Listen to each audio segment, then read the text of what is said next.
Bismillahirrahmanirrahim.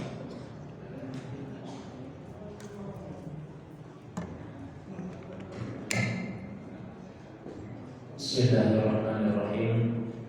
Assalamualaikum warahmatullahi wabarakatuh.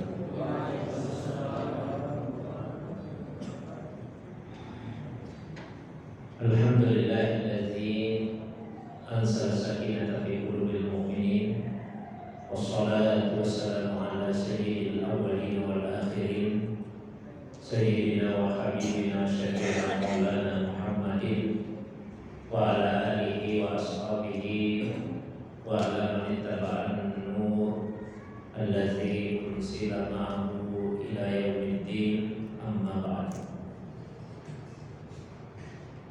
Bapak Ibu hadirin sekalian, jemaah maghrib yang semoga dirahmati dimuliakan oleh Allah Subhanahu wa taala. Alhamdulillah, malam ini kembali kita dihadirkan, dipertemukan oleh Allah dalam majelis yang semoga dimuliakan ini untuk melanjutkan kembali kajian kita. Salawat dan juga salam semoga tercurah kepada kekasih kita Rasulullah Muhammad sallallahu alaihi wasallam, begitu pula kepada keluarga beliau, para sahabat dan juga pengikutnya yang senantiasa istiqamah menghidupkan sunnah Nabi sallallahu alaihi wasallam. Jamaah yang dirahmati dimuliakan oleh Allah Subhanahu wa taala. Pengajian kita malam ini adalah pengajian yang terakhir untuk tahun 1443 Hijriah. Insyaallah 3 hari ke depan kita akan memasuki tahun baru Hijriah, tahun 1444 Hijriah. Karena itu untuk malam ini kita tidak membahas dulu tentang fikih ibadah, tentang salat. Kita skip, bukan pembahasannya. Saya menyampaikan mengenai tahun baru Hijriah dari segi sejarah, hikmah dan hukumnya. Saya mulai pertama pada aspek sejarahnya. Di Al-Quran pada surah At-Taubah ayat 36, Allah Subhanahu wa taala berfirman, "Inna iddatash syuhuri indallahi itsna asyara syahran fi kitabillah yauma khalaqas samawati wal arda minha arba'atun." Sesungguhnya bilangan bulan di sisi Allah itu ada 12 bulan. Itulah ketetapan Allah pada hari Allah menciptakan langit dan bumi. Dari 12 bulan tersebut, 4 bulan diantaranya adalah bulan-bulan haram. Jadi Allah sendiri yang menetapkan bahwa dalam satu tahun itu terdiri dari 12 bulan. Itu sudah merupakan ketetapan Allah sejak hari Allah menciptakan langit dan bumi. Lalu kemudian nama-nama dari setiap bulan itu sudah dikenal jauh sebelum diutusnya Rasulullah SAW. Setiap suku-suku atau kabilah-kabilah Arab itu memberi nama yang berbeda-beda terhadap 12 bulan tersebut, sampai kemudian namanya diseragamkan pada masa kakek Rasulullah SAW yang kelima. Ada juga yang menyebut kakek yang ketujuh. Kalau kakek yang kelima namanya Kilab bin Murrah, kakek yang ketujuh Ka'ab bin Lu'ay. Rasulullah SAW adalah putra dari Abdullah. Abdullah adalah putra dari Abdul Muttalib. Kakek pertamanya Nabi Abdul Muttalib. Abdul Muttalib adalah putra dari Hashim. Hashim ini kakek keduanya. Hashim adalah putra dari Abdul Manaf. Abdul Manaf adalah kakek ketiganya. Kemudian Abdul Manaf adalah putra dari Qusay. Qusay ini kakek keempatnya. Qusay adalah putra dari Kilab, kakek kelimanya. Kilab adalah putra dari Murrah, kakek keenam. Murrah adalah putra dari Ka'ab, kakek yang ketujuh. Dan Ka'ab adalah putra dari Lu'ay, sifatnya bahagia. Jadi sejak masa Ka'ab bin Lu'ay atau Kilab bin Murrah itu kemudian diseragamkan nama dari setiap bulan itu. Maka dikenal bulan Safar, bulan Rabiul Awal, Rabiul Akhir, Jumadil Awal, Jumadil Akhir. Kecuali bulan Muharram, pada awalnya namanya bulan Safar. Jadi Safar 2 bulan, ada Safar Awal, ada Safar Akhir. Sama dengan bulan Rabi, 2 bulan juga, Rabiul Awal, Rabiul Akhir. Jumat juga begitu, Jumadil Awal, Jumadil Akhir. Penamaan bulan-bulan tersebut itu disesuaikan dengan musim atau keadaan tertentu yang mereka alami pada waktu itu. Misalnya Safar awal, Safar akhir. Safar itu dari kata asfar. Asfar artinya kuning. Di bulan Safar itu bulan kuning. Mengapa dinamakan dengan bulan Safar? Karena bertepatan dengan musim ketika dedaunan yang aslinya berwarna hijau berubah warnanya menjadi kuning. Jadi karena dedaunan menguning, maka dinamakan bulan itu dengan nama bulan Safar. Lalu kemudian ada juga ulama yang mengatakan bahwa Safar itu dari kata sifr. Sifr itu artinya kosong. Karena pada bulan tersebut kota Makkah kosong dari penghuninya yang laki-laki. Yang laki-laki itu Pak, pada 2 bulan tersebut mereka mengadakan perantauan. Ya, mereka mengadakan perjalanan untuk mencari kehidupan. Karena itu dinamakan bulan itu dengan nama bulan Safar, artinya bulan kosong. Lalu kemudian masuk bulan yang berikutnya, bulan Rabi. Sebagai ulama memandang Rabi itu maknanya adalah menetap. Karena tadi yang bepergian sudah pulang kembali ke kota Makkah lalu kemudian menetap di kota Makkah. Sehingga bulan itu disebut dengan bulan Rabi, bulan menetap. Ada juga ulama yang menyatakan Rabi itu artinya semi. Jadi musim semi bulan pertama dan musim semi bulan Rabiul Awal, Rabiul Akhir. Lalu masuklah musim hujan, musim dingin.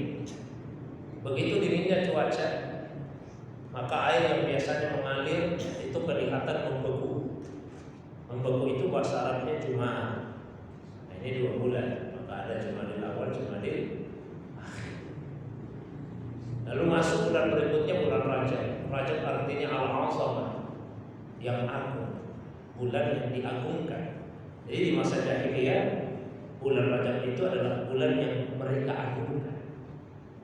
Karena itu ketika Rasulullah sering puasa sunnah di bulan Sya'ban, Nabi ditanya, mengapa beliau sering berpuasa di bulan Sya'ban? Nabi jawab, Sya'ban yang puluhan lunas.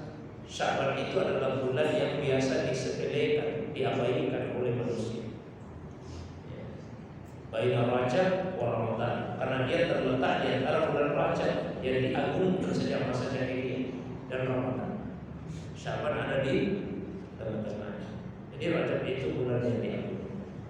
Ada juga yang berpandangan bahwa Rajab itu artinya mencair, karena tadi yang membeku itu perlahan-lahan mulai mencair. Kemudian Sya'ban berasal dari kata yatasya'abun. Yatasya'abun artinya berpencar-pencar. Di bulan itu orang-orang Arab berpencar-pencar turun ke lembah-lembah untuk mencari sumber kehidupan, sumber mata air. Lalu masuklah musim panas. Musim panas ini berlangsung selama 3 bulan. Bulan pertama dinamakan dengan Ramadan. Ramadan itu dari kata ramda, artinya membakar. Nah, ini musim panas. Biasa orang ceramah kalau Ramadan, bulan Ramadan adalah bulan yang membakar dosa-dosa, yang Ramadan. Lalu bulan keduanya panasnya semakin bertambah dan meningkat. Bertambah dan meningkat itu bahasa Arabnya Syawal. Maka dinamakan dengan bulan Syawal, bulan bertambah dan meningkat. Bulan ketiganya panasnya mencapai puncak. Begitu panasnya cuaca, tak ada yang berani keluar rumah, semua duduk diam di dalam rumah. Salah satu bahasa Arabnya duduk adalah qu'ud. Alladzina yadhkuruna Allaha qiyaman wa qu'udan.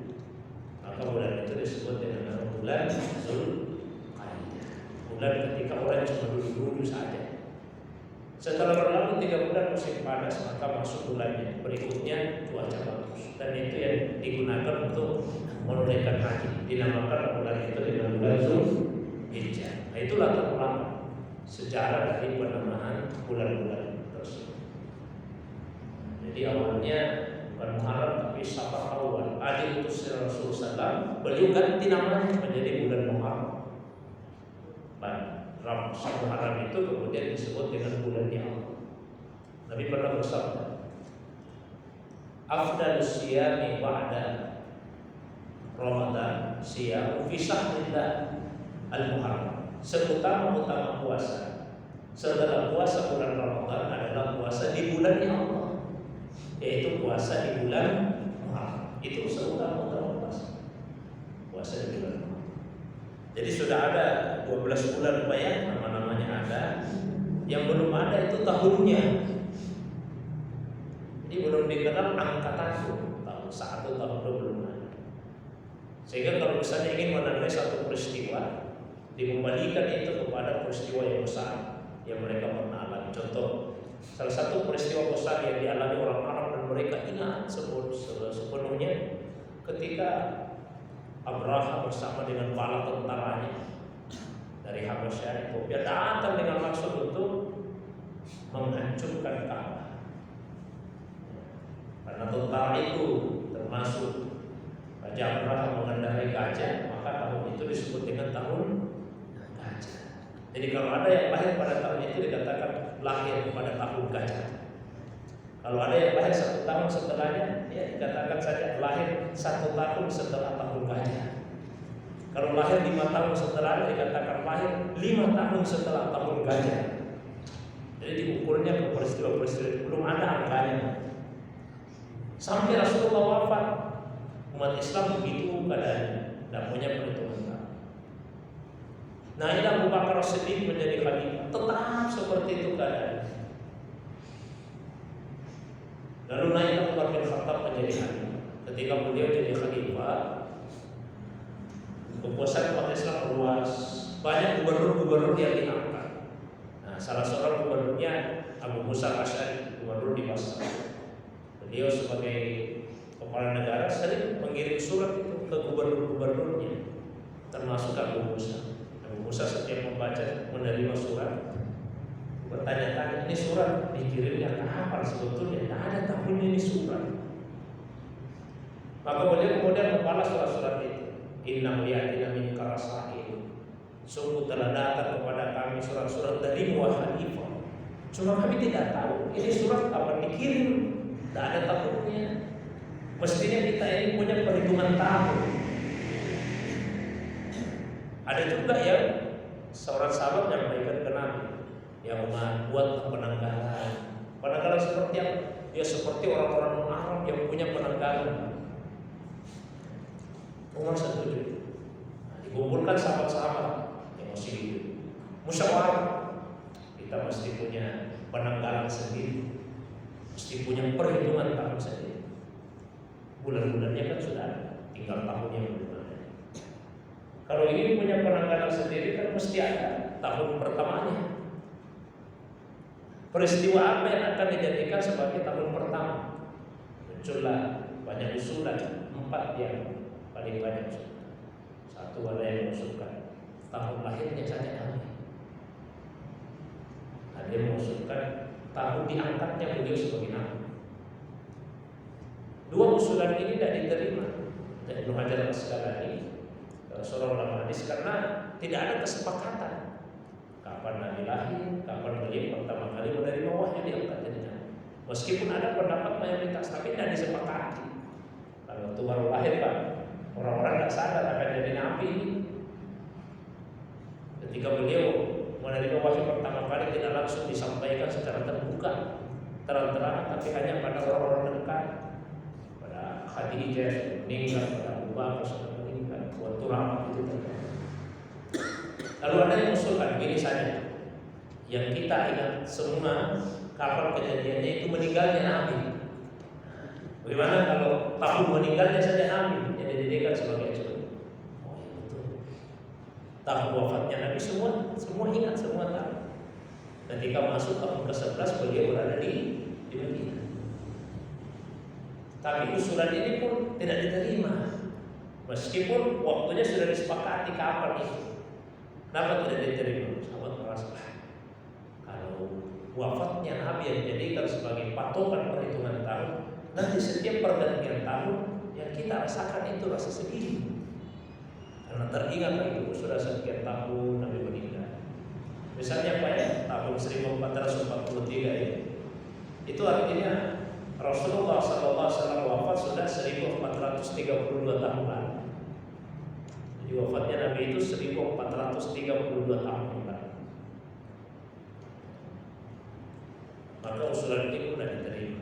Akhirnya Imam Ali mengusulkan begini saja. Bagaimana kalau yang dijadikan sebagai perhitungan tahun itu adalah tahun hijrah? Karena hijrah ini bukan cuma Nabi yang hijrah, sahabat juga keseluruhan hijrah. Rasulullah punya tahun itu saja yang dijadikan sebagai tahun pertama. Umar langsung setuju. Kata beliau, innal hijrata farraqat bainal haqqi wal batil. Oh, hijrah itulah yang memisahkan antara yang hak dengan yang batil. Maka disetujui baik. Ketika musyawarah itu terjadi, peristiwa hijrah kan sudah berlangsung belasan tahun lalu. Maka ketika terjadi musyawarah dan kesepakatan itu langsung tahun 17 Hijriah. Langsung tahun 17. Jadi bukan tahun pertama itu atau rapat tahun 17. Karena hijrah sudah 17 tahun lalu. Nabi masuk tahun ke-11 di Madinah meninggal. Abu Bakar Siddiq jadi khalifah 2 tahun ke-13 meninggal. Musyawarah tadi tahun ke-4-nya Umar. Jadi tahun ke-17. Jadi langsung tahun 17 itu. Sudah selesai. Kemudian yang dibicarakan lagi, yang mana kita mau jadikan bulan pertama? Ada 12 bulan ini. Bulan pertamanya apa? Awalnya memang sudah ada bulan-bulan, tapi belum ditentukan mana bulan 1, bulan kedua, bulan ketiga. Ada yang usulkan Ramadan saja bulan pertamanya. Coba kalau ini disetujui Pak, pertama sama bulan pertama. Tapi kata Umar, Muharram saja. Muharram. Kenapa Muharram? Karena kaum muslimin itu kan kumpul di Makkah bulan Zulhijjah itu kan. Terus semua pulang ke negaranya, semua pulang ke tempat. Nah, mereka tiba itu nanti bulan Muharram. Tapi penting dicatat Pak bahwa bukan berarti Nabi hijrah dari Makkah ke Madinah itu di bulan Muharram. Jadi penetapan itu tak melihat penetapan awal bulan, bukan melihat bulan hijrahnya Nabi, hanya tahunnya saja. Kalau Nabi itu keluar dari rumah pada akhir bulan Safar, tanggal 27 Safar. Langsung ke Gua Sur 3 malam beliau di Gua Sur, kemudian beliau lanjut perjalanan ke Madinah, tiba di Madinah tanggal 12 Rabiul Awal. Jadi sampainya di Madinah itu 12 Rabiul Awal. Terus kenapa Muharramnya? Selain alasan tadi, alasan yang kedua kata Ibnu Hajar Al-Asqalani, karena azam keinginan kuatnya Nabi untuk hijrah sudah ada sejak bulan Muharram. Meskipun terlaksananya tentu atas perintah dari Allah, nanti bulan Rabiul Awal itu berangkat mulai dari Safar. Tapi keinginan Nabi untuk hijrah itu sebetulnya sudah ada sejak di bulan Muharram. Nah, seperti itulah Pak sejarah penetapan tahun Hijriah. Jadi kalau 3 malam ke depan ini masuk tahun 1444 Hijriah, berarti peristiwa hijrahnya Nabi dari Makkah ke Madinah itu sudah berlangsung hampir 1444 tahun. Saya katakan hampir kan baru Muharram, nah, hijrahnya lebih awal. Jadi sudah hampir 1444 tahun yang lalu, kurang 2 bulan. Nah, yang berikutnya, apa hikmah yang bisa kita petik? Tentu banyak. Hanya hikmah yang bisa kita petik. Satu, seperti yang disampaikan Umar, hijrah ini adalah menjadi tonggak pemisah antara yang hak dengan yang batil. Ketika Nabi dan para sahabat masih di Makkah, mereka terintimidasi, mereka disiksa, hina, sehingga tidak bebas untuk mengekspresikan sikap-sikap keagamaan, ibadahnya dan sebagainya. Tapi begitu hijrah ke Madinah, mereka bebas beribadah. Tidak ada lagi yang berani mengganggu kaum muslimin yang melaksanakan ibadah di Madinah. Nah, oleh karena itu, mari kita mengambil hikmahnya. Nabi sampaikan bahwa al-muhajir man hajara man Allah. Orang yang berhijrah itu meninggalkan yang Allah larang. Kalau dulu Nabi dan sahabat hijrah fisik, hijrah meninggalkan tempat dari Makkah ke Madinah. Enggak, sekarang tidak mesti meninggalkan tempat kita. Tapi kita tinggalkan apa yang dilarang oleh Allah SWT. Sembari kita meningkatkan kualitas diri kita. Satu, iman. Ya, karena iman ini fluktuatif, biasa tambah, biasa kurang. Kita jaga, pelihara, kita tingkatkan. Yang kedua, ibadah. Dari segi jumlahnya, bukan hanya yang wajib dan sunnah, termasuk kualitas. Yang ketiga, dari segi akhlak, kita perbaiki akhlak kita pada orang tua, istri, anak, tetangga, keluarga yang lain, sahabat-sahabat kita dan seterusnya. Kemudian semangat kita untuk menambah ilmu. Tidak boleh merasa cukup, merasa puas dengan ilmu yang kita miliki, pengetahuan yang ada pada diri kita. Harus ada motivasi untuk selalu menambah ilmu. Lalu sungguh-sungguh kita bertaubat, meminta ampun, beristighfar kepada Allah Subhanahu wa Ta'ala. Nah, itu dia. Baik, saya belum masuk kepada aspek hukum juga. Seperti biasa saya ingin berikan waktu yang lebih panjang, yang lebih lapang kepada jamaah sekalian. Kalau ada hal-hal yang ingin ditanyakan, ada yang ingin didiskusikan, ya, ada yang mau ditambahkan, apa yang berkaitan dengan pembahasan tadi, atau masalah agama yang lain di luar dari apa yang saya sampaikan, saya persilakan kepada Bapak Ibu jamaah. Ada mungkin yang mau ditanyakan? Saya persilakan. Boleh coba dari satu masalah. Bisa bertanya? Boleh Pak, silakan. Assalamualaikum warahmatullahi wabarakatuh. Waalaikumsalam. Terima kasih kesempatan yang diberikan. Saya mau bertanya Ustaz, tentang sebuah hadis yang bunyinya seperti ini. Barang siapa membuka merintis jalan yang baik di dalam agama Islam, maka akan dicatat sebagai pahala baginya dan mendapat pahala sebagai orang yang mengamalkan. Dan barang siapa sebaliknya merintis jalan yang tidak baik di dalam Islam, maka dicatat dosa baginya dan dosa bagi orang yang mengamalkan.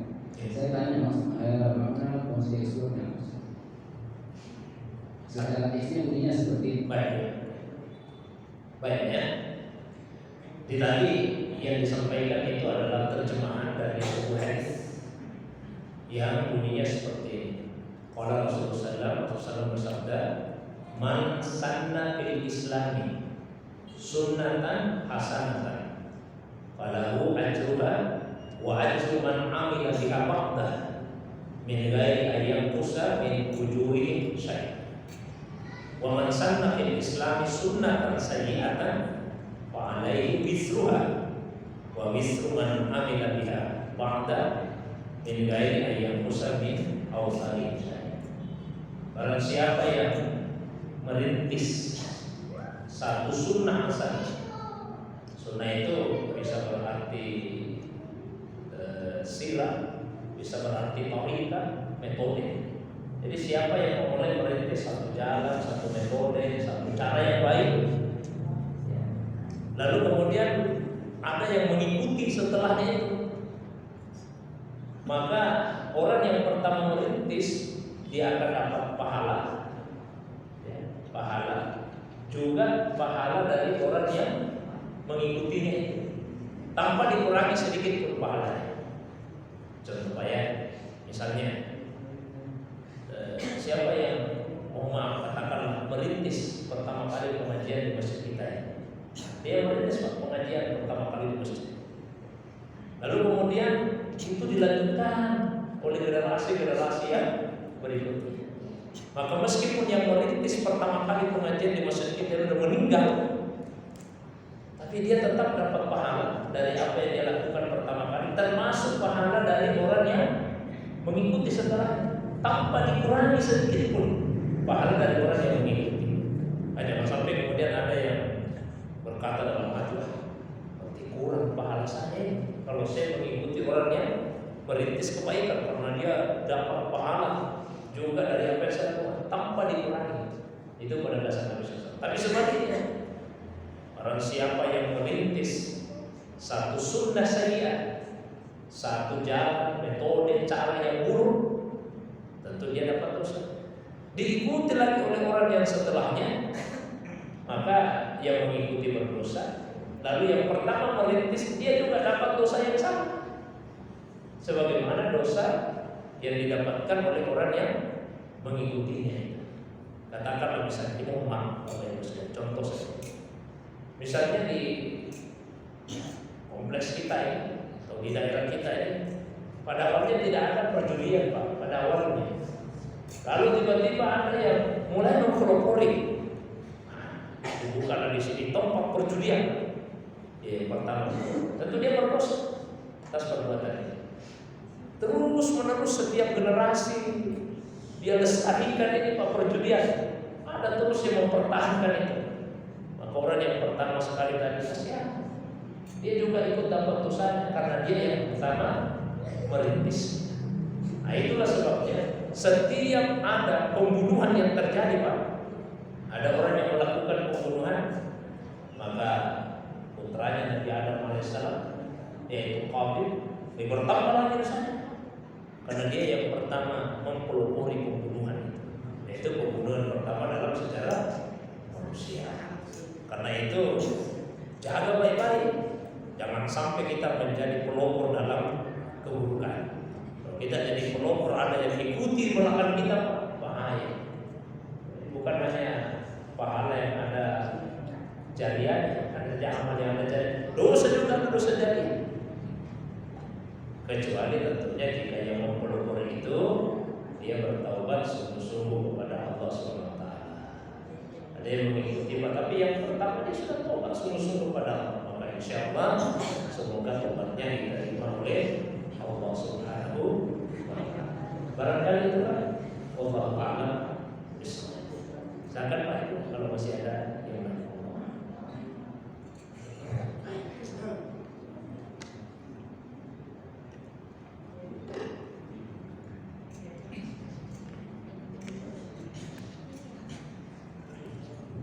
Assalamualaikum warahmatullahi wabarakatuh. Salam. Ustaz mau tanya, bagaimana hukumnya atau apakah boleh kalau misalnya tahun baru Masehi kita biasa bikin acara syukuran, makan-makan seperti itu, apakah boleh kalau misalnya 1 Muharram misalnya kita bikin acara syukuran atau pengajian, itu boleh atau tidak? Terima kasih. Baik. Secara umum pertanyaan yang disampaikan tadi yang mengenai hukum merayakan atau memperingati tahun baru Hijriah, ya, saya akan jelaskan secara. Saat ini kan ada beberapa kalangan yang menyatakan bahwa memperingati tahun baru Hijriah itu adalah bid'ah. Bid'ah itu sesuatu yang diada-adakan. Lalu kemudian dilanjutkan, karena ini bid'ah maka memperingati tahun baru Hijriah itu adalah dhalalah, adalah satu kesesatan. Lalu dilanjutkan lagi, karena ini adalah kesesatan maka konsekuensinya nanti akan masuk neraka. Tapi apa memang benar seperti itu? Mari kita lihat sama-sama. Ada seorang ulama besar dari Mesir, ya, beliau termasuk pengikut mazhab Syafi'i, namanya Ahmad bin Muhammad bin Abi Harb al-Qamli. Kata beliau, ya, umat saat ini berselisih pendapat tentang memperingati tahun baru itu. Ada yang berpendapat halal, ada yang menganjurkan. Dia kata beliau memperingati tahun baru itu jaiz atau mubah, boleh saja.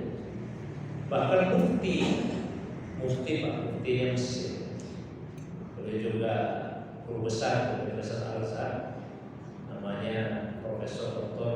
Syauqi Ibrahim Alam. Beliau bahkan lebih jauh lagi menyatakan bahwa memperingati tahun baru Hijriah itu mustahab, sesuatu yang disukai. Bukan cuma boleh, tapi sesuatu yang disukai. Apa alasannya? Sehingga memperingati tahun baru Hijriah itu menjadi sesuatu yang disukai. Di antaranya, yang pertama, mengapa memperingati tahun baru Hijriah menjadi sesuatu yang disukai? Di dalam Al-Quran, pada surah Ibrahim ayat 5, nanti bisa dibaca. Allah Subhanahu wa taala berfirman, ada penggalannya, wa zakkirhum bi ayyamillah. Wa zakkirhum bi ayyamillah. Ingatkanlah manusia dengan hari-hari Allah. Apa itu hari-hari Allah? Hari-hari ketika Allah Subhanahu wa taala memberikan pertolongan kepada hamba-hambanya yang beriman menghadapi hamba-hambanya yang ingkar. Itu hari-hari Allah. Jadi Allah Subhanahu wa taala memerintahkan supaya hari-hari Allah, hari-hari ketika Allah memberikan pertolongan kepada hamba-hambanya yang beriman, itu diingatkan kepada orang banyak, kepada manusia.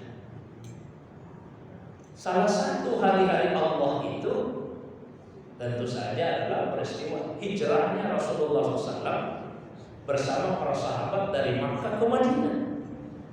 Karena inilah seperti yang disampaikan oleh Umar bin Khattab, semoga Allah meridai beliau, innal hijrata farraqat bainal haqqi wal batil.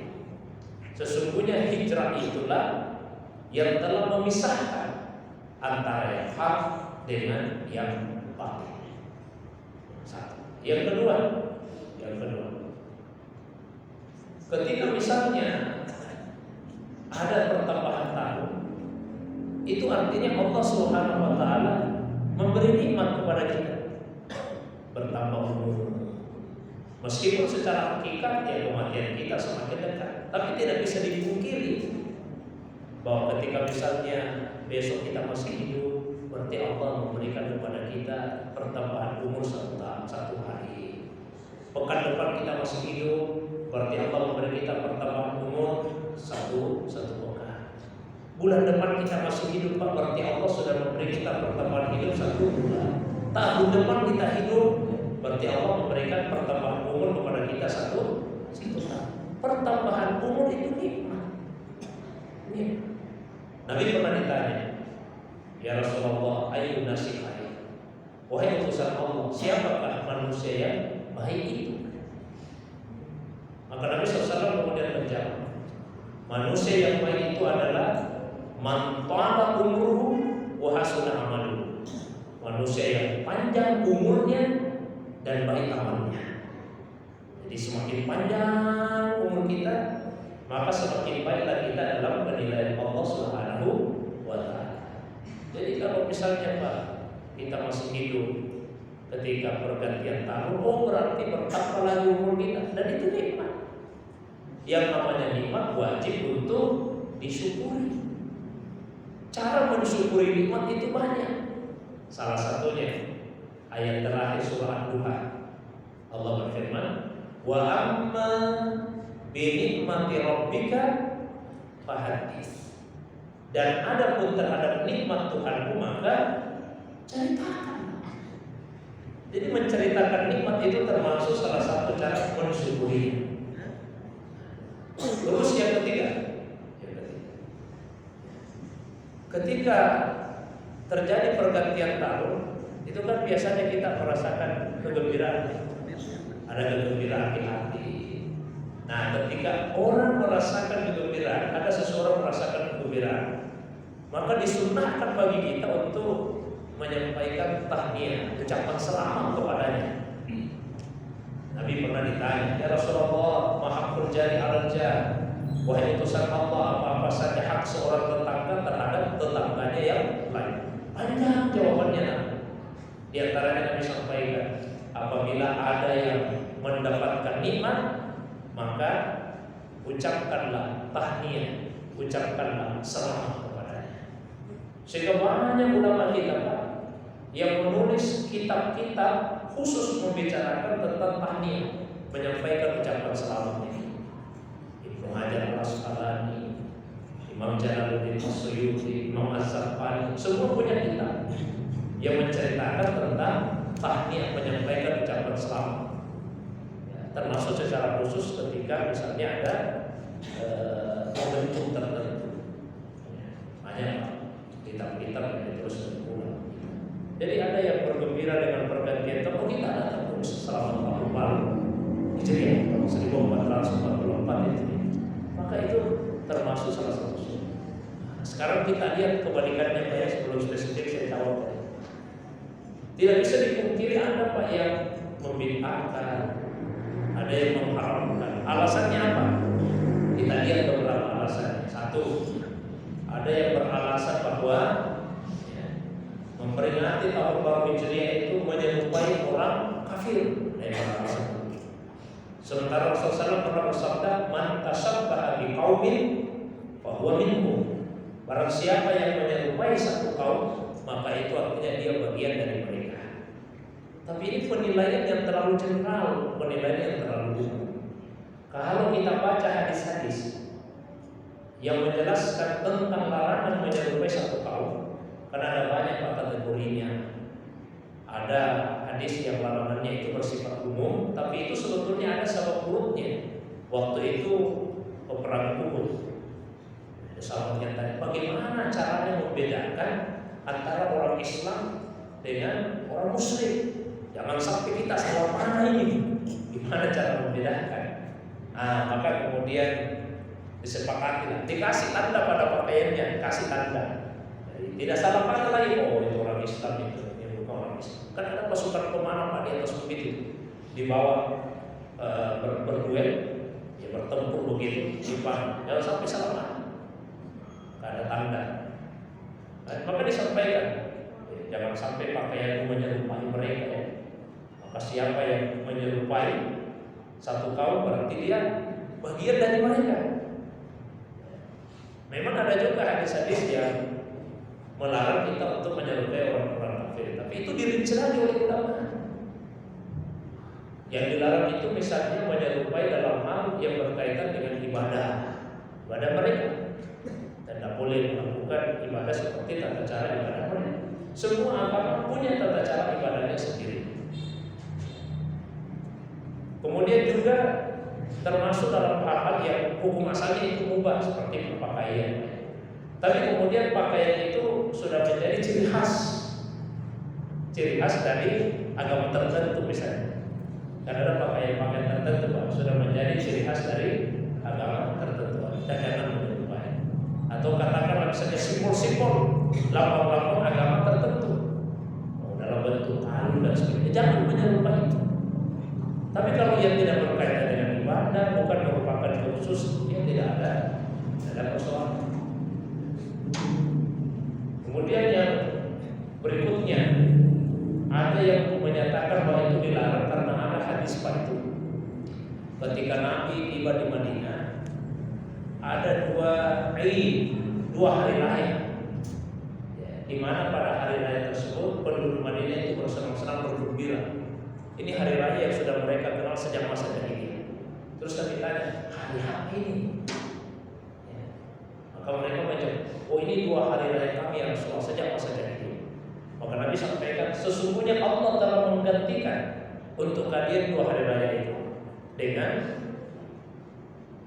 Yaumul Fitr wa Yaumul Adha, hari raya Idul Fitri dan hari raya Idul Adha. Maka kemudian ada yang tarik kesimpulan, berarti kita hanya boleh merayakan Idul Fitri dan merayakan Idul Adha, tidak boleh merayakan tahun baru, tidak boleh merayakan atau memperingati nuzulul Quran, tidak boleh memperingati Maulid dan sebagainya. Oh, tidak sama Pak, tidak sama. Hari raya Idul Fitri, hari raya Idul Adha dengan peringatan peristiwa-peristiwa tadi itu tidak sama kedudukannya. Di mana letak perbedaannya, ketidaksamaannya itu? Saya kasih contoh ya, Misalnya ini Idul Adha Pak ya, yang baru-baru. Ternyata imam yang sudah ditunjuk untuk menjadi imam salat itu tiba-tiba sakit Pak. Tiba-tiba sakit.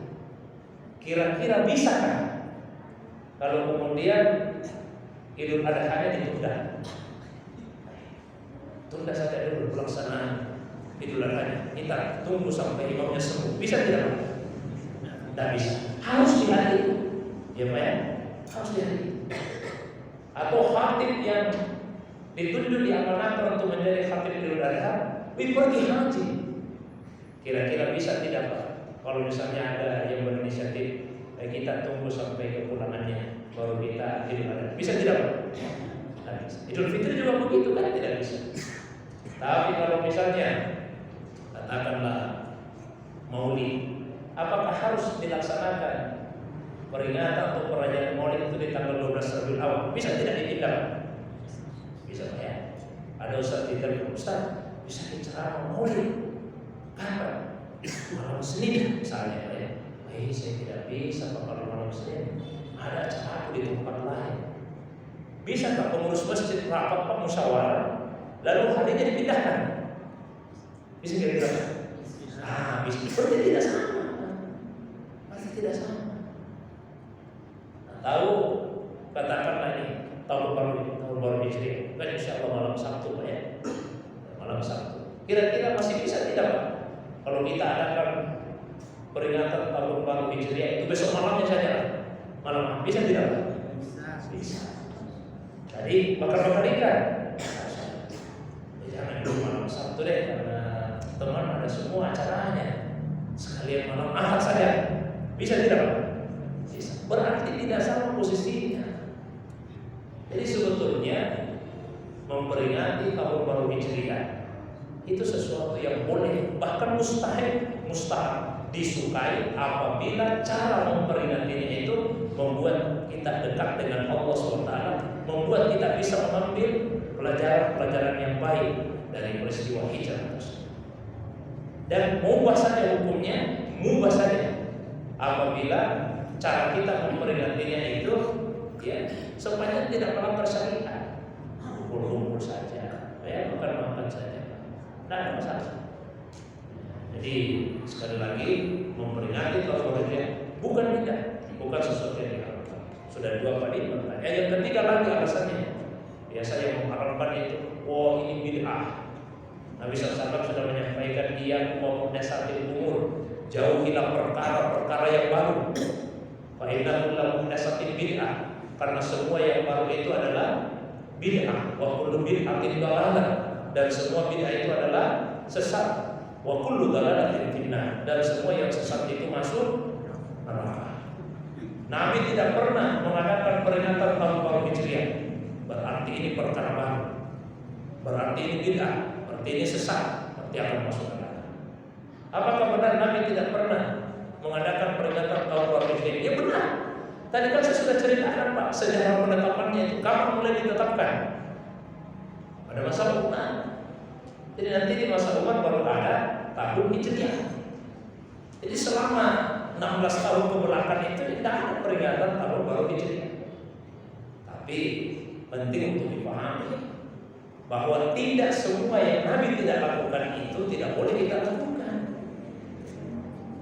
Apa yang Nabi tidak lakukan, Bapak Ibu sekalian, dilihat dulu alasannya. Mengapa Nabi tidak melakukan? Ada yang Nabi tidak lakukan karena Allah melarangnya. Kalau itu alasannya, dilihat lagi. Apakah larangan itu berlaku khusus untuk Nabi atau berlaku untuk beliau dan juga umatnya? Sama perintah Pak. Ada perintah itu berlaku khusus untuk Nabi atau kebolehan berlaku khusus untuk Nabi umatnya. Contohnya, Nabi itu tidak boleh terima sedekah. Tidak boleh Nabi terima sedekah. Dilarang oleh Allah. Nah, kira-kira kita ini umatnya, apa kita dilarang juga terima sedekah? Bolehkah kita menerima sedekah? Boleh. Saya boleh terima sedekah. Nabi tidak boleh. Kenapa seperti itu? Ya, ada prinsip di dalam agama kita.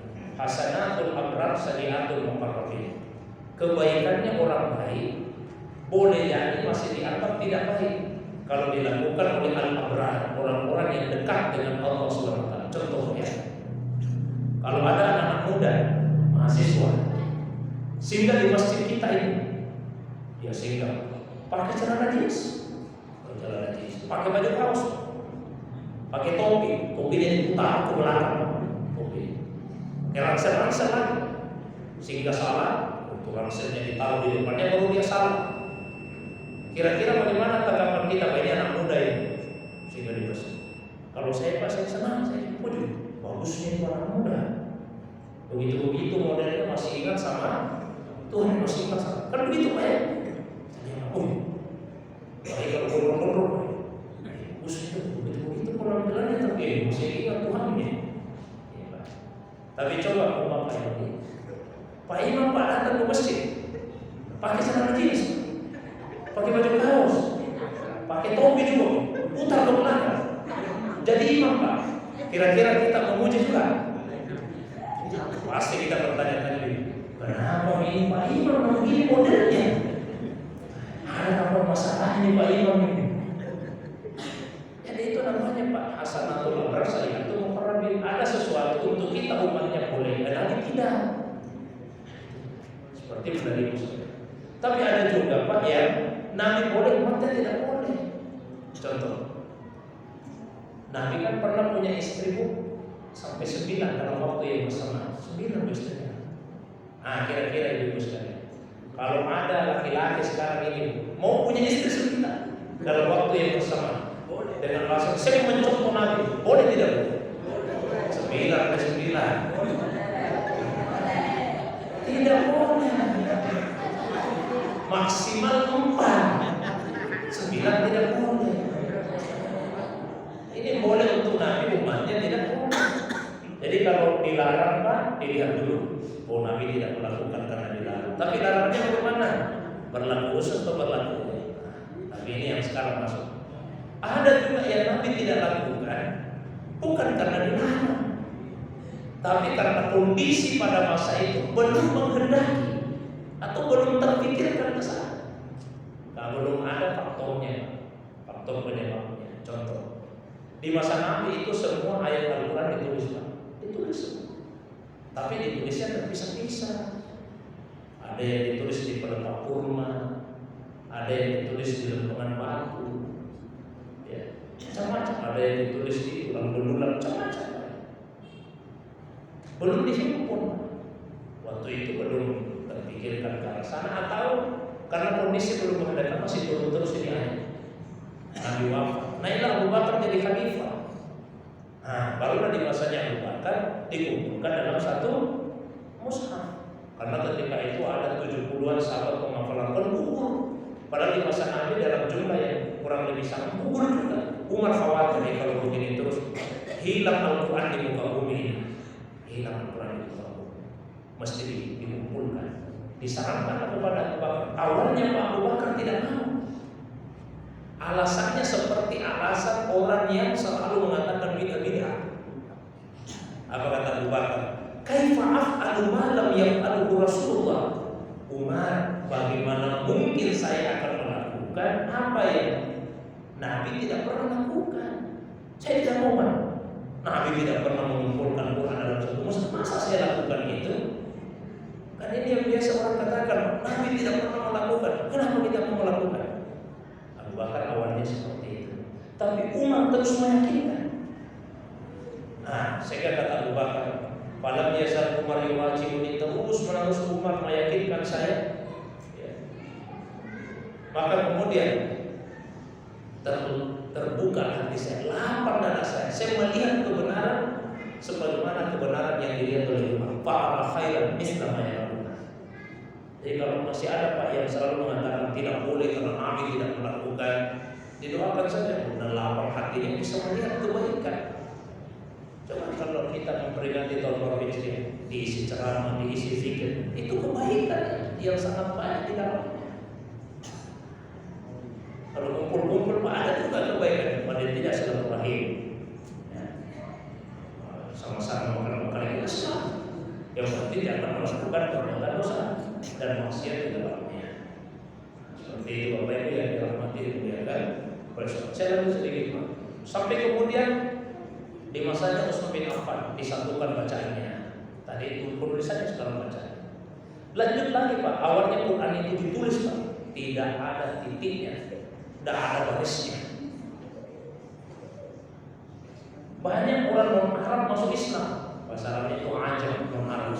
Mau baca Quran, bagaimana caranya dibaca? Huruf jim, ha sama ha sama semua. Wah, kasih titik, dikasih titik. Ini bacanya bagaimana? Bingung. Kasih baris. Coba Pak, kalau Quran tidak dikasih harakat dan dikasih titik, kita sekarang mana caranya membaca? Ada saja titiknya, barisnya susah dibaca oleh orang.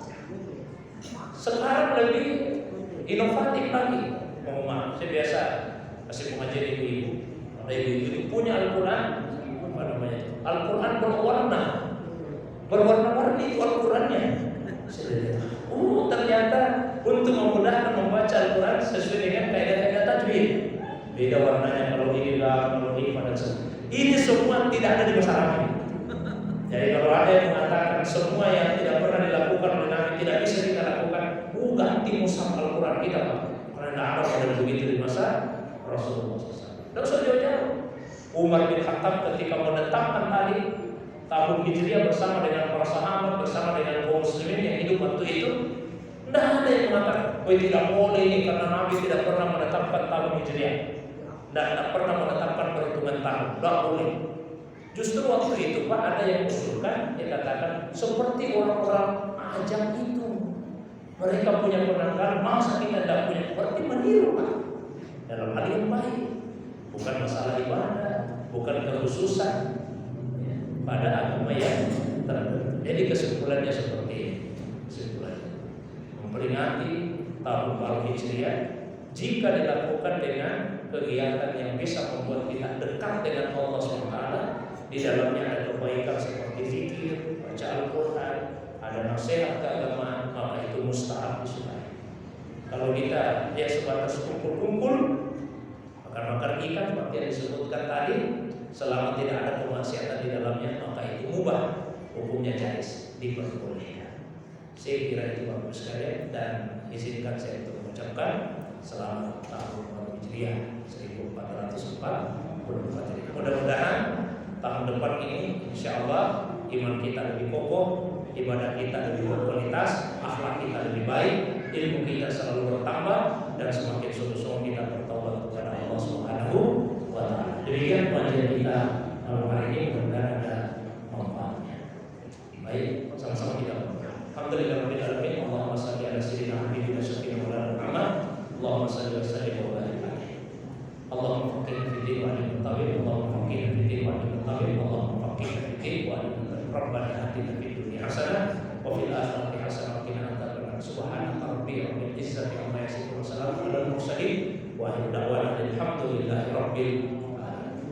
Demikian